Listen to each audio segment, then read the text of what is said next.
Oi gente, tudo bem? Bem-vindos a mais um vídeo aqui no meu canal. Hoje eu resolvi trazer pra vocês o Maquia e Fala, que nada mais é do que maquiar e contando um pouquinho mais da minha história. Quem tá comigo aqui no YouTube desde os meus primeiros vídeos sabe que eu tenho uma partezinha em falta com vocês. Comecei contando um pouquinho da minha história pra vocês e depois, em uma das partes mais essenciais, eu sumi por 2 longos anos. Mas, gente, me perdoem de verdade. E agora eu voltei com um conteúdo totalmente diferente, que é maquiagem. Porém, eu não poderia dar continuidade a esse canal sem antes responder as perguntas das pessoas que já me acompanham desde o comecinho e dar uma satisfação pra elas. Contar a parte que elas tanto queriam, o meu jeitinho maquiando e falando ao mesmo tempo. E já de início eu peço pra vocês que vocês, por favor, curtem esse vídeo, compartilhem, me sigam lá no Instagram que eu vou estar deixando aqui embaixo. E vou parar de enrolação agora e simbora pro vídeo. No último vídeo que eu falei sobre esse assunto, parei na parte que o médico veio conversar comigo que eles teriam que fazer algo muito rápido, porque o tumor estava crescendo em uma velocidade luz. Os hormônios que eram para ir para Helena estavam indo todo pro tumor. Então, assim, ele já estava 17 centímetros. Eles tinham que fazer algo muito rápido, porque cada segundo que a gente ficava ali com a gestação, sem fazer nada, o tumor só ia crescendo cada vez mais. E durante 7 dias eu fiquei ali internada, tomando apenas medicação mesmo para sair a dor. E nesses 7 dias eles estudavam o caso para ver o que eles poderiam fazer em relação ao bebê, ao tratamento, ao tumor.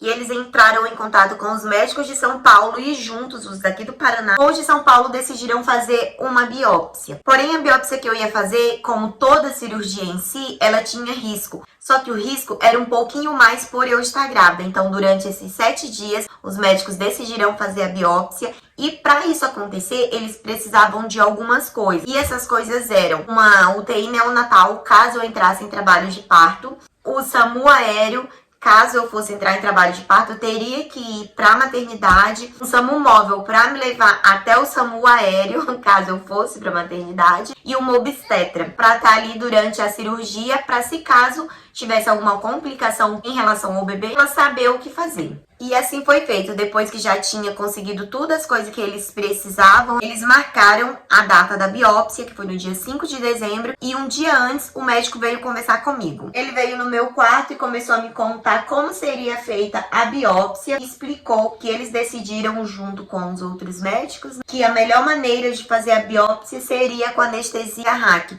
Porque a RAC é aquela anestesia que é usada na hora de fazer a cesárea. E com ela a biópsia seria super tranquilo. E ele me explicou tudo bem certinho, que com anestesia RAC eu teria 1% de chance do bebê vir a nascer. Com anestesia geral seria totalmente o contrário. Eu iria ficar ali dormindo durante todo o processo. E como eles não costumam usar esse tipo de anestesia em gestante, a chance da Helena não vir a nascer seria 1%. Com anestesia RAC era 1% de chance dela nascer. Com anestesia geral seria 1% de chance dela não nascer. Daí ele complementou, mas com anestesia RAC a gente tá super de boa, tá super confiante que vai dar tudo certo. E assim foi feito. No dia da biópsia, todos nós estávamos muito apreensivos. A minha família em oração, os meus amigos em oração, todo mundo orando o tempo inteiro. Afinal de contas, era um processo muito doloroso para todo mundo. E daí, quando eu fui para a sala de cirurgia, eu fui muito confiante. E na minha cabeça, os médicos iam abrir ali a minha barriga e não ia ter nada de tumor. Na minha cabeça,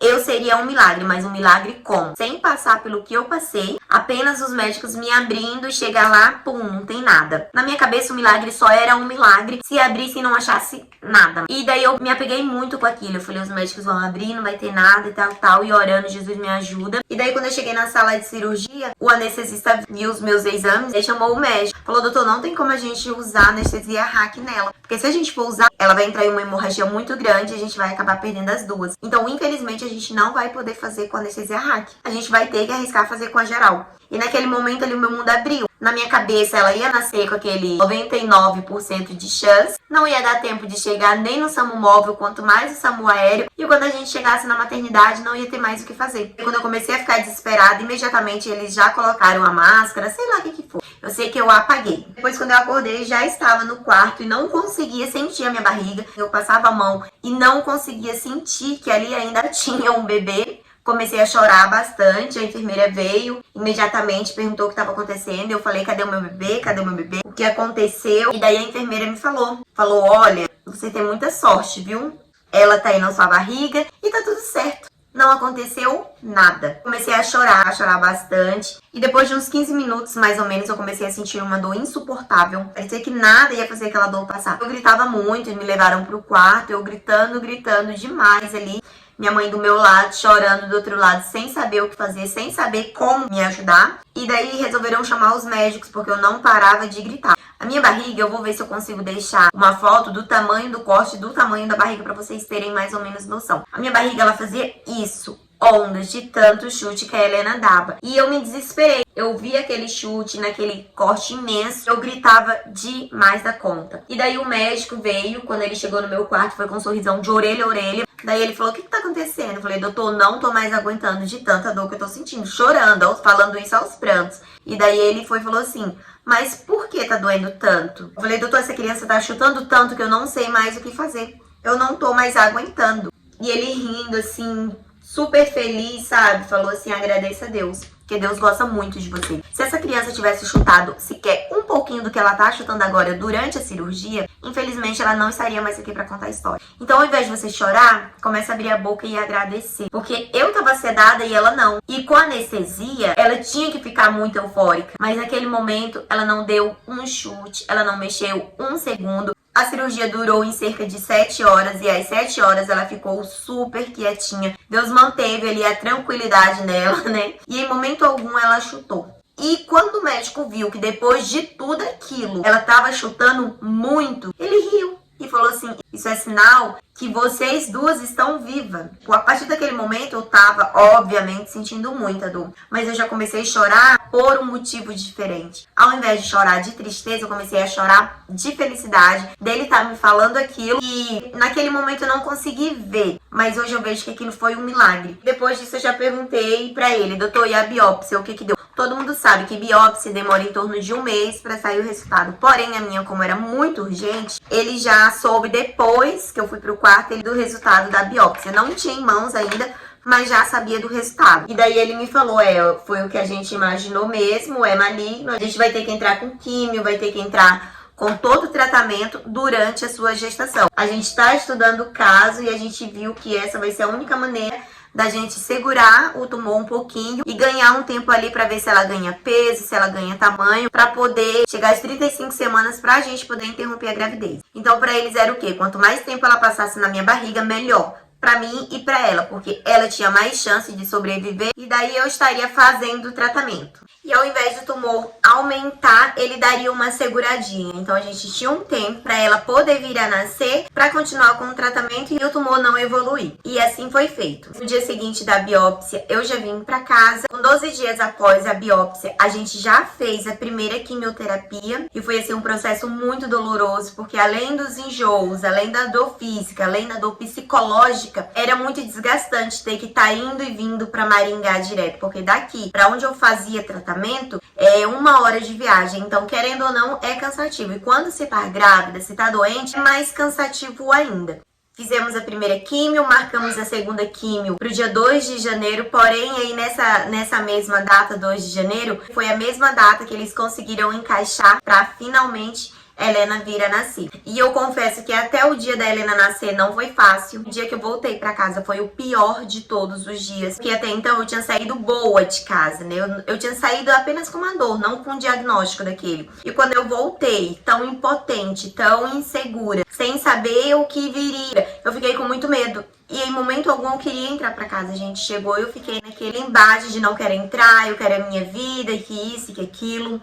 E assim a gente foi empurrando com a barriga. E no dia do nascimento da Helena, pra gente agendar aquela data, eu pude ver mais uma vez o agir de Deus ali. E foi uma coisa assim muito de doido. O médico alertou, não podemos passar de 35 semanas a gestação. Já tava se aproximando de 33 semanas e o hospital daqui não conseguia vaga de jeito nenhum pra me encaixar no hospital de Maringá, até porque precisávamos de uma neonatal. Por mais que a gente pensasse positivo que a Helena não ia pra UTI, ainda assim a gente precisava de uma neonatal para, se por um acaso ela precisasse. Afinal de contas, ela estava ali com 33, 34 semanas.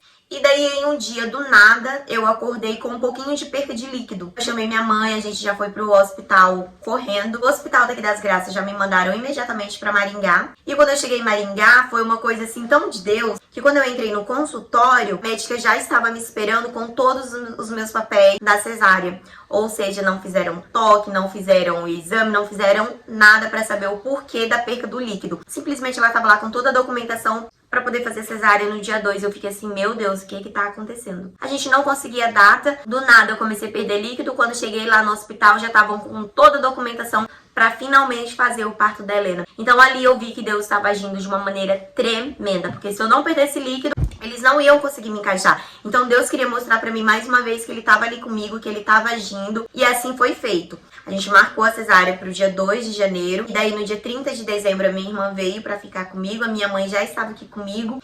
E daí no dia 30 eu internei pra poder tomar as medicações pro pulmão dela amadurecer. E no dia 2 foi o nascimento dela. Porém não iam mexer no tumor. Foi apenas a cirurgia pra tirar ela, apenas a cesárea.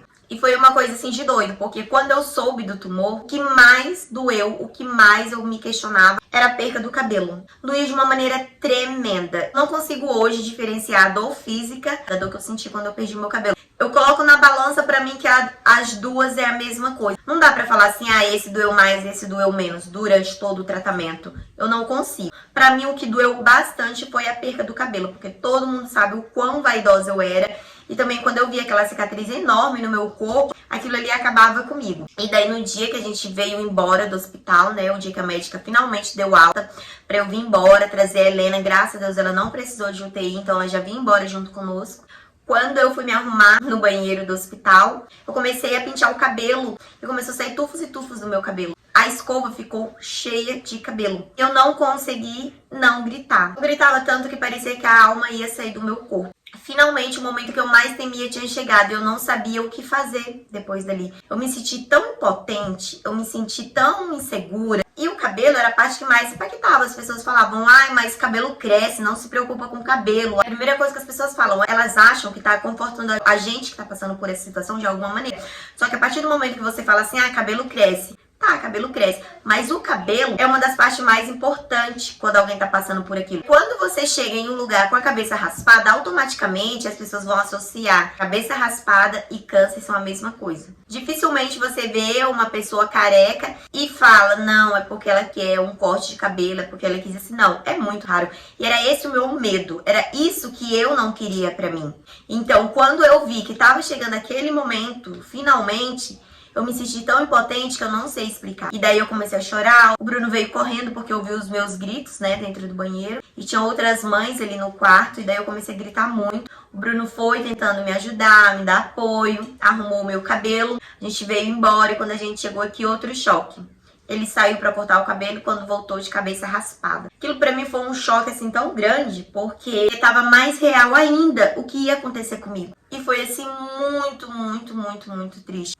E daí um belíssimo dia eu decidi ir ao banco. Depois que a gente saiu de lá, eu precisava ir em uma loja comprar uma calça pro Bruno. A gente foi e quando eu cheguei na loja, eu me vi no espelho assim. Eu já tava com um monte de entrada assim no cabelo. Tava com pouquíssimo cabelo, eu cortei mais curtinho ainda pra não doer tanto, né? Mas quando eu vi aqueles buracos, eu falei, não, essa não sou eu. Eu era uma pessoa vaidosa, eu era uma pessoa cuidadosa. Eu só andava arrumada. Então eu não queria estar daquele jeito, eu não aceitava estar daquele jeito. Então naquele dia eu decidi que eu iria raspar a cabeça. Quando eu cheguei em casa, a primeira coisa que eu falei foi, eu quero raspar a cabeça. Aí a minha irmã falou com a tia do Bruno, e eles rasparam a minha cabeça, minha irmã fazendo graça, a tia do Bruno começou a raspar. A minha mãe não lembra onde que ela tava, e daí depois eu fui tomar banho. E no momento que tava raspando a cabeça, eu não chorei. Eu me segurei ao máximo pra não me abalar. E quando eu fui tomar banho, eu peguei, passei sabonete e tal, o Bruno no banheiro comigo, porque eu tava de cirurgia, ainda tava muito recente, não conseguia fazer muita coisa sozinha. Então ele pegou o shampoo pra me lavar o cabelo, né? Quando eu coloquei na mão, que eu fui passar na cabeça, cadê o cabelo pra lavar com o shampoo? Então naquele momento o baque veio muito forte, veio em mim de uma maneira assim, surreal, que eu não consigo explicar. Foi um baque tremendo. E eu comecei a chorar, comecei a gritar, e fiz aquele escândalo dentro do banheiro, ele tentando me acalmar. A minha irmã da cozinha, com a minha mãe, com a tia do Bruno, a todo momento falando, calma, você tá de dieta, você tá de resguardo, você não pode fazer isso, calma. E eu não conseguia de maneira nenhuma me segurar, porque aquilo era mais forte que eu. Mas depois que eu perdi o cabelo, depois que eu raspei, graças a Deus, tudo foi se encaminhando, a dor foi diminuindo, tanto física quanto psicológica foi diminuindo. E assim, eu dou graças a Deus porque o meu tratamento eu descobri em novembro de 2018, quando foi em abril de 2019, graças a Deus, eu já estava curada.